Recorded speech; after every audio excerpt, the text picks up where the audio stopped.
Hi friends, welcome back to my channel. It's me Amna Sheikh.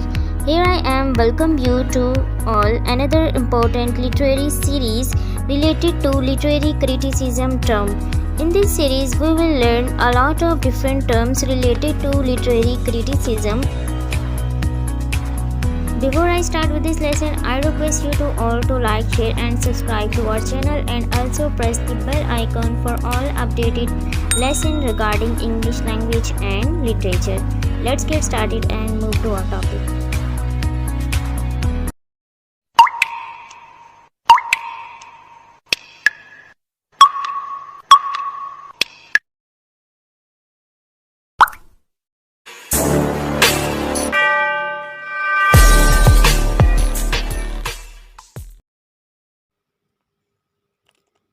इस lesson में हम hybridity, एम्बिवलेंस, third space, mimicry, metonymy of presence and culture differences, ये terms जो हैं हम इस लेसन में डिस्कस करते हैं।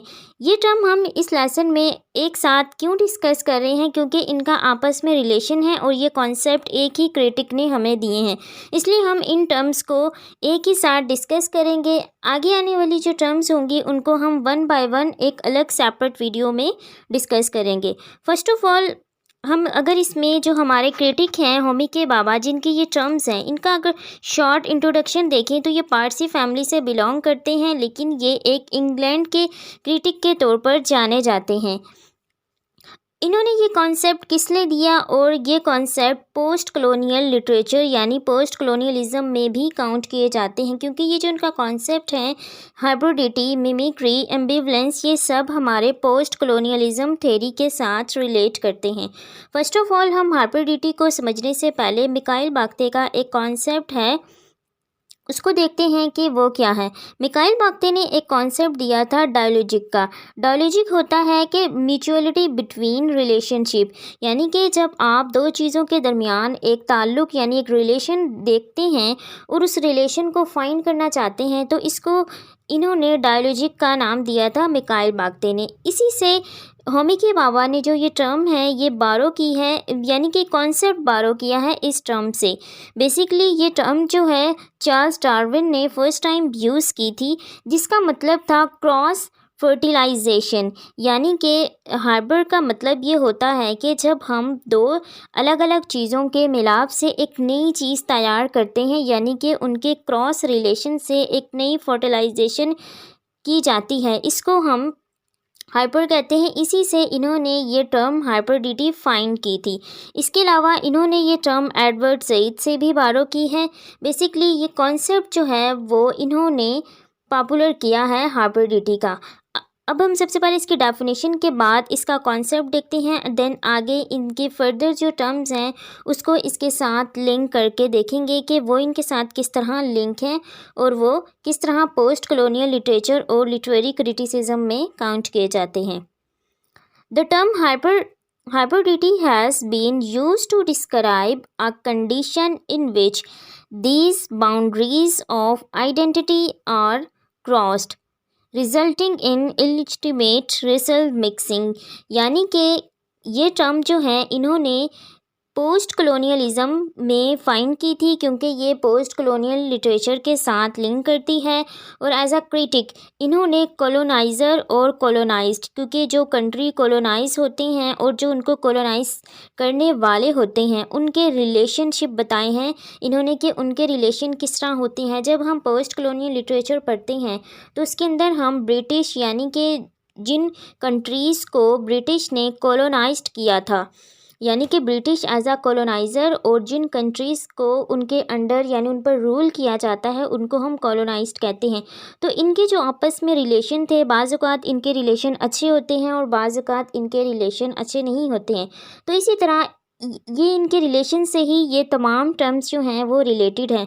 हाइब्रिडिटी किस तरह इस टर्म से रिलेटेड है, यानी कि वो ये कहना चाह रहे हैं कि जब एक कल्चर किसी और का कल्चर किसी एक कल्चर के साथ मिक्स करता है, यानी और उससे एक नया कल्चर बनाया जाए, यानी कि उससे एक नई आइडेंटिटी बनाई जाती है, इसको हम हाइब्रिडिटी कहते हैं। फॉर इंस्टेंस के अगर हम देखें कि एक प्लांट की एग्जांपल लेते हैं कि एक प्लांट है और उसको किसी और प्लांट से लेकर उन दोनों को जोड़कर एक नए प्लांट की फर्टिलाइजेशन की जाती है, तो इसको हम हाइब्रिडिटी के कॉन्सेप्ट में ले सकते हैं। सेम टू सेम इसी तरह जब कोई कंट्री कॉलोनाइज होता है और उसको कॉलोनाइज करने वाले इन दोनों के कल्चर यानी उनकी कुछ ट्रेड्स जो होती हैं उनकी हैबिट्स को वो अडॉप्ट करते हैं और इससे एक नया कल्चर डेवलप होता है। लाइक अगर हम आज अपने एरा में देखें तो एज अ मुस्लिम हों और अगर हम इंडियंस वगैरह और उनको देखते हैं तो हमारे यहाँ पर जो कल्चर हैं कि हम इनके कल्चर के साथ मिक्स्ड इस तरह लिंक कर चुके हैं कि हम उनकी कुछ ट्रेड्स यानी उनकी हैबिट्स हैं उनको भी अडॉप्ट कर चुके हैं। लाइक अगर हम उनकी लैंग्वेज को ही देखें, जैसे कि इंग्लिश लैंग्वेज है जो कि आज हम पढ़ते हैं और उसको पढ़ने के लिए समझने के लिए अपनी पूरी कोशिश करते हैं, इसी तरह कुछ ऐसी उनकी हैबिट्स होती हैं जैसे ड्रेसिंग होती हैं, उनकी ड्रेसिंग सेंस हो गई, उनके जो थोड़े बहुत वहाँ पर उनके ट्रेंड्स होते हैं जिनको आज हम फॉलो कर रहे हैं। तो ये सब क्या है, यानी कि हम अपने कल्चर में उनके कल्चर को एक मिक्स करके एक नया कल्चर जो हम क्रिएट कर रहे हैं इसको हम हाइब्रिडिटी कहते हैं। इसकी एक एग्जांपल अगर हम देखें तो मिडनाइट चिल्ड्रन में हाइब्रिडिटी बहुत अच्छे तरीके से दिखाई गई है, यानी कि ऐसे चिल्ड्रन जो कि पार्टीशन से पहले और पार्टीशन के बाद मिडनाइट में पैदा होते हैं, यानी उनकी बर्थ इस टाइम पर होती है, तो वो किस कल्चर में काउंट किए जाएंगे। इसी चीज़ को इस नावल में भी दिखाया गया था मिडनाइट चिल्ड्रन में। इसी तरह थिंग्स फॉल अपार्ट में भी ये चीज़ हमें दिखाई गई है कॉन्गो के थ्रू। नेक्स्ट हम इसी से ही रिलेटेड है थर्ड स्पेस। थर्ड स्पेस क्या होती है? Third space is an ambiguous area that develop when two or more individual or cultures interact। यानी कि जब हमने डिस्कस किया हाइब्रिडिटी का मतलब होता है कि दो ऐसे कल्चर जो कि मिलते हैं और इनसे एक नया कल्चर बनता है, और वो जो नया कल्चर जिस जगह पर यानी इंटरेक्ट होती है और जिस जगह पर वो डेवलप होता है उसको हम थर्ड स्पेस कहते हैं। सिंपल सा ये कॉन्सेप्ट है जो कि हाइब्रिडिटी के साथ ही लिंक करता है। इसके साथ एक और कॉन्सेप्ट इन्हीं का है एम्बिवलेंस। एम्बिवलेंस क्या होता है? सबसे पहले अब हम ये देखते हैं। The state of having mixed feeling और contradictory ideas about something or someone। For instance इसकी एग्जांपल अगर हम लें कि हम किसी के बारे में इस तरह डाउट यानी सस्पिशियस में होते हैं कि हम या तो उनको ना तो हम उनको इनकार कर सकते हैं ना ही हम उनको हाँ कर सकते, यानी ना तो हम डिनाई कर सकते हैं ना ही उसको एक्सेप्ट कर सकते हैं। अगर हम इस तरह की एक मिक्स यानी सेंटर में हों, फीलिंग इस तरह हमारी फीलिंग होती है कि हम डाउट में होते हैं कि हम ये काम करें या ना करें। इसी तरह अगर हम ये टर्म पोस्ट कॉलोनियल लिटरेचर में फाइंड करें तो इसका मतलब ये होगा कि यानी कि जो कॉलोनाइज थे वो कॉलोनाइज़र की कुछ हैबिट्स जो थी उनको एडमायर भी करते थे, लेकिन उनसे ऑन दी अदर हैंड उन पर वो नफ़रत भी करते, यानी उनके लिए एक हेट फीलिंग रखते थे कि उन्होंने उनके कंट्री को ऐसे रूल किया और उनको स्लेव बना लिया।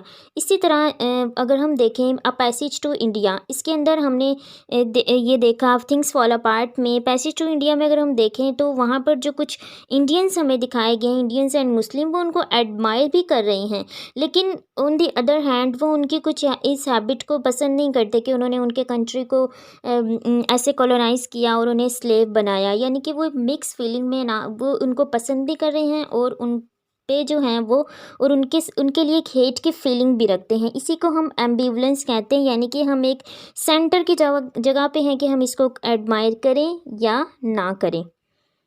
देन इसके साथ एक और टर्म जो है हम डिस्कस करते हैं मिमिक्री। मिमिक्री भी है जो कि इन्होंने ही फाइंड की थी, होमी के बाबा ने। ये टर्म सारी इन्हीं की हैं और ये कॉन्सेप्ट इन्होंने ही हमें दिए थे। मिमिक्री जो है ये टर्म मेटोनमी ऑफ प्रेजेंस से रिलेटेड है। Homi K Bhabha concept mimicry is a metonymy of presence. It takes place when the colonised people imitate the culture of the coloniser. यानी कि मिमिक्री जैसे कि हम जानते हैं इसका मतलब होता है नकल करना, किसी को इमिटेट करना। इस टर्म को हम सिंपली इस तरह डिफ़ाइन कर सकते हैं कि जिस कंट्री को कॉलोनाइज्ड किया जाता है और कॉलोनाइज़र के जो कल्चर होता है, जैसे कि उनका रिलीजन हो गया, उनकी हैबिट्स होगी, उनका वे ऑफ लाइफ हो गया, इन सब को जब वो एक इमिटेट करते हैं, लाइक अगर हम देखें कि एक हमारा एक्सेंट होता है जो कि हम अपने एक्सेंट में इंग्लिश बोलते हैं, लेकिन जब हम उस एक्सेंट को अमेरिकन या ब्रिटिश एक्सेंट के साथ बोलते हैं, यानी हम उनको इमिटेट कर रहे हैं, इसको हम कहते हैं, यानी हम उनकी मिमिक्री कर रहे हैं, उनके एक्सेंट को कॉपी कर रहे हैं। इसी तरह हम उनके कल्चर को भी, कुछ ऐसी ट्रेड्स हैं जो कि आज हम कॉपी कर रहे हैं, उनकी हैबिट्स हैं, वे ऑफ लाइफ हैं, जिनको आज उनकी ड्रेसिंग सेंस हो गई, उसको भी हम कॉपी कर रहे हैं। इसी चीज़ को हम कहते हैं, यानी कि ये चीज़ अभी तक हमारे कल्चर में उनसे आज़ाद होने के बावजूद हमने उनको मेंटली तौर पर अडॉप्ट किया हुआ है। ये कुछ टर्म्स थी जो कि पोस्ट कलोनियलिज़म से रिलेटेड हैं और इसके साथ साथ लिटरेरी क्रिटिसिज्म से भी। जब भी हम कोई भी पोस्ट कलोनियल लिटरेचर यानी कोई ऐसा नावल पढ़ें जिसके अंदर हम पोस्ट कलोनियलिज़म को स्टडी कर रही हों, तो उसके अंदर हम ये सब चीज़ें फाइंड कर सकते हैं कि किस तरह एक जो ब्रिटिश हैं उन्होंने इसको कॉलोनाइज्ड किया, कॉलोनाइज़र की क्या फीलिंग्स थी, उनकी क्या फीलिंग्स थी और इनके आपस में क्या क्या रिलेशन थे, किन किन चीज़ों को वो एडमायर करते थे और किस तरह वो उनके लिए अपनी फीलिंग रखते थे या हेट रखते थे।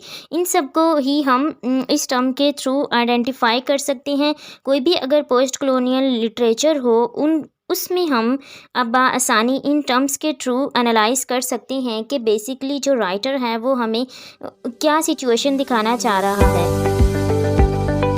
This lesson come to an end. I hope it's helpful for you. If you want to know another important terms और concept related to this critic, so let me know in comment box. Stay motivated. Have a good day. Stay tuned.